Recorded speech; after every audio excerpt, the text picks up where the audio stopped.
Ndugu zangu, siku hii ya lishe na afya ambayo imeasisiwa na Daktari Samia Suluhu Hassan, kwa kweli kwa kipekee sana mkoa wa Dodoma umekuwa kipaumbele wa kuhamasisha hili jambo.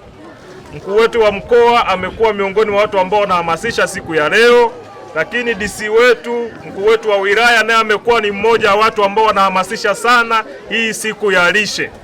Na mimi nataka niwaambie, na sisi kama uongozi wa kata, siku ya lishe tutaichukulia kama siku muhimu sana ndani ya kata yetu. Ndugu zangu, lishe ndiyo msingi bora wa mtoto kuwa na afya njema. Mtoto bila kupata lishe iliyo salama na iliyo nzuri hawezi kuwa na afya ambayo iko vizuri.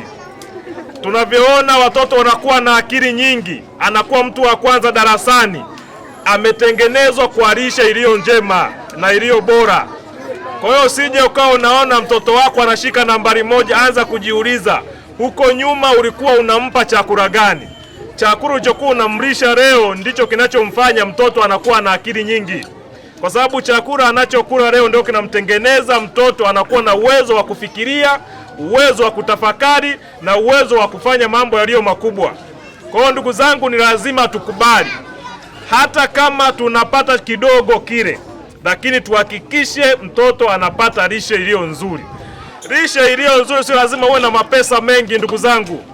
Hata kama una shilingi 10 inaweza kumtengeneza mtoto akawa na lishe iliyo nzuri. Kwa tuna makundi hayo ya wanga ambapo tuna nafaka ambapo ndo kuna mchele, mahindi na kadhalika. Alafu tuna mizizi, miogo, viazi vitamu, viazi mviringo. Alafu tuna ndizi mbichi, sio ndizi za matunda, ndizi mbichi. Baada ya kundi hilo tunakuja kundi la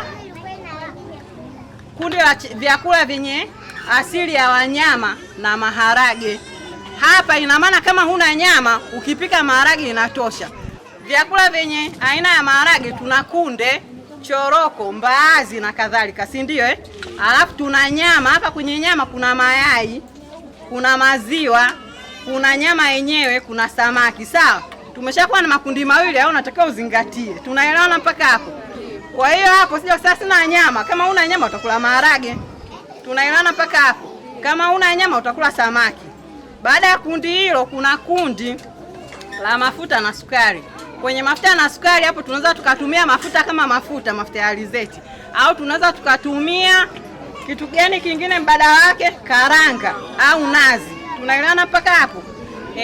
Kundi lingine ni mboga.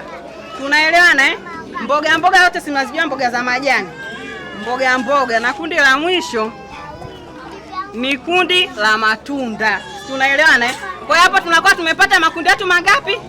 5. Na leo hii tumesema tumempikia mtoto uji. Uji wetu umezingatia makundi hayo ya vyakula. Lakini kati ya huduma ambazo tunaipata, tunawapa chanjo. Lengo la kuwapa chanjo wa mama ili ni kuwakinga dhidi ya magonjwa mbalimbali ya watoto, kwa sababu magonjwa mengi ambayo tunawapa watoto chanjo kama ugonjwa wa kupooza, ugonjwa wa kuhara, pepo punda ni moja ya magonjwa ambayo tiba yake ni ghali.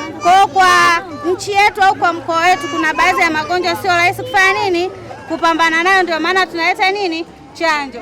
Lakini leo mimi ningependa nisisitize kitu kimoja. Watoto wetu wengi hali ya maendeleo ya watoto sio mazuri. Kwa kama hali ya maendeleo sio mazuri, tunaangalia na mkoa wetu wa Dodoma jinsi ulivyo. Kitu ambacho nilikuwa napenda niwakumbushe leo, maandalizi ya chakula lishe kwa familia ile ya hali ya kawaida.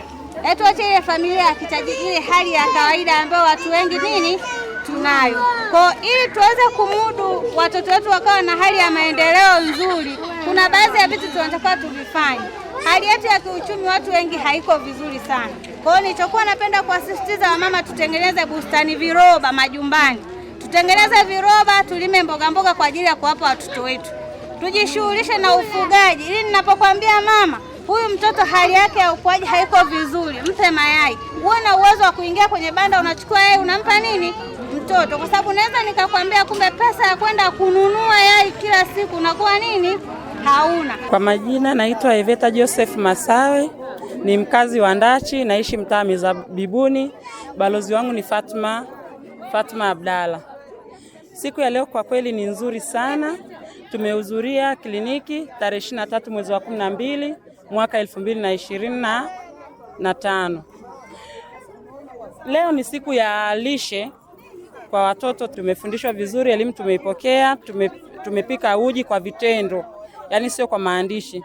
Tumepika uji wenye mchanganyiko wa makundi ya vyakula ambao tumeweka, kuna mahindi, kuna maziwa, kuna mboga ambazo ni karoti.